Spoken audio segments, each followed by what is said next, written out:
Hey guys, Brockshield here, picking back up where we left off. The Holy Bible, King James Version. The Epistle of Paul the Apostle to the Hebrews, chapter 12.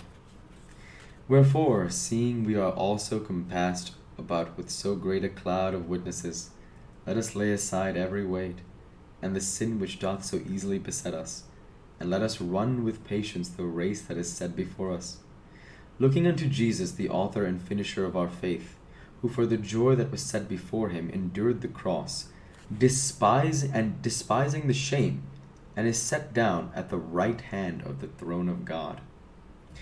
For consider him that endured such contradiction of sinners against himself, lest ye be wearied and faint in your minds.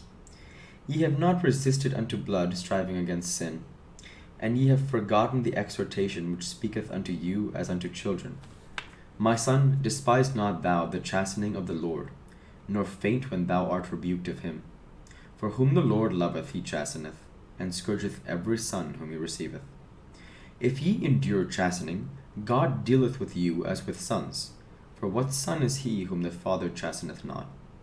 But if ye be without chastisement, whereof all are partakers, then are ye bastards and not sons.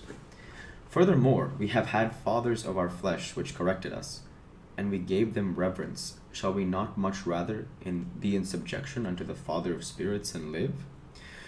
For they verily for a few days chastened us after their own pleasure, but he for our profit, that we might be partakers of his holiness. Now no chastening for the present seemeth to be joyous, but grievous; nevertheless, afterward it yieldeth the peaceable fruit of righteousness unto them which are exercised thereby. Wherefore lift up the hands which hang down, and the feeble knees, and make straight the paths for your feet, lest that which is lame be turned out of the way, but let it rather be healed.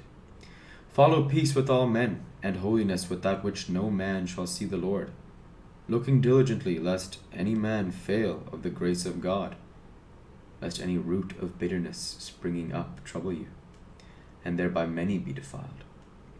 Lest there be any fornicator or profane person as Esau, who for one morsel of meat sold his birthright.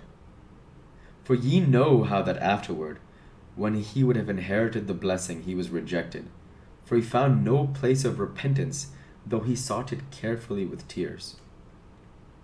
For ye are not come unto the mount that might be touched, and that burned with fire, nor unto blackness and darkness and tempest, and the sound of a trumpet, and the voice of words, which voice they that heard entreated that the word should not be spoken to them any more. For they could not endure that which was commanded. And if so much a beast touch the mountain, it shall be stoned or thrust through with a dart. And so terrible was the sight, that Moses said, I exceedingly fear and quake. But ye are come unto Mount Sion, and unto the city of the living God, the heavenly Jerusalem, and to an innumerable company of angels, to the general assembly and church of the firstborn, which are written in heaven, and to God the judge of all, and to the spirits of just men made perfect, and to Jesus the mediator of the new covenant, and to the blood of sprinkling, that speaketh better things than that of Abel.